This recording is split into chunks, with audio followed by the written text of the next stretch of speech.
নমস্কার বন্ধুরা, রেসিপি কথা পরিবারের সকল বন্ধুকে জানাই সাদর আমন্ত্রণ। তার সাথে জানাই নতুন বছরের অনেক শুভেচ্ছা। ঈশ্বর সকলকে ভালো রাখুক, সুস্থ রাখুক, সকলের মঙ্গল করুক। নতুন বছর শুরু করলাম সম্পূর্ণ একটি নতুন ধরনের রেসিপি দিয়ে। আজ আমি তৈরি করেছি মটরশুঁটি রাইস।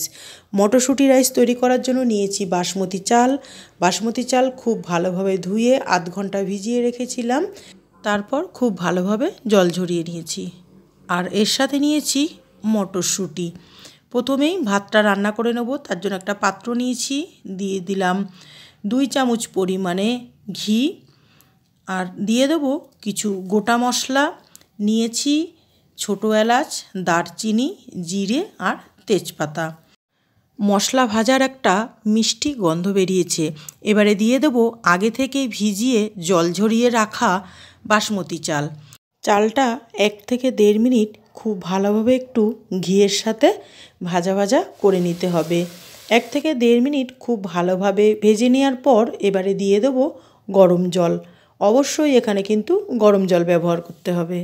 যে কোনো রকম রাইস তৈরি করতে কিন্তু আমরা গরম জলেই চালটা ছাড়ি। এবারে দিয়ে দেব 1 চামচ পরিমাণে নুন। নুনটা খুব ভালোভাবে জলের সাথে মিশিয়ে নেব। ভাতটা আমাদের প্রায় 80% মতো সেদ্ধ হয়ে এসছে, এখনও 20% বাকি রয়ে গেছে। এবারে দিয়ে দেব মটরশুঁটিটা। মটরশুঁটিটা খুব তাড়াতাড়ি সেদ্ধ হয়ে যায়, তাই ভাতটা প্রায় 80% হয়ে যাওয়ার পরে কিন্তু মটরশুঁটিটা দিতে হবে। ভাতটা যে 20% বাকি থাকছে সেদ্ধ হতে, তার সাথেই কিন্তু মটরশুঁটিটাও সেদ্ধ হয়ে যাবে। ঢাকনা চাপা দিয়ে ভাতটা আরও 3 থেকে 4 মিনিট রান্না করে নেব। 3 থেকে 4 মিনিট পর ঢাকনা সরিয়ে দেখে নেব ভাতটা পুরোপুরি তৈরি হয়ে গেছে কি না। ভাত আমাদের একদম রেডি, পুরোপুরি 100% সেদ্ধ হয়ে গেছে। ভাতের মাঠটা ঝরিয়ে নিয়েছি। দিয়ে দিলাম কিছু উপকরণ। প্রথমেই দিলাম 1 চামচ গোলমরিচের গুঁড়ো। যেহেতু মটরশুঁটি রাইস একটু মিষ্টি ধরনের হয় মটরশুঁটিটা, তাই দিয়ে দিলাম 1 চামচ চিনির গুঁড়ো। আর দিলাম 1 চামচ পরিমাণে ঘি। সমস্ত উপকরণ ভাতের সাথে খুব ভালোভাবে মিশিয়ে নিলেই রেডি হয়ে গেল আমাদের মটরশুঁটি রাইস। খুবই অল্প সময়ে আর ঝটপট তৈরি হয় এই মটরশুঁটি রাইস। যে কোনো নিরামিষ দিনে বানিয়ে নিতে পারেন। এর স্বাদ কিন্তু হয় অসাধারণ। বন্ধুরা, আমার রেসিপিটি ভালো লাগলে অবশ্যই একটা লাইক করবেন, শেয়ার করবেন।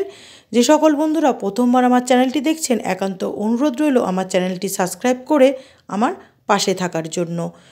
এই মটরশুঁটি রাইস কিন্তু আপনি যে কোনো কিছুর সাথে খেতে পারেন। নিরামিষ আলুর দম, নিরামিষ পনির, মটন কষা, চিকেন কষা, যে কোনো কিছুর সাথেই কিন্তু খেতে অসাধারণ লাগে। তাহলে সকলে ভালো খান, সুস্থ থাকুন। ধন্যবাদ। ফিরবো আবার নতুন কোনো রেসিপি নিয়ে আপনাদের কাছে।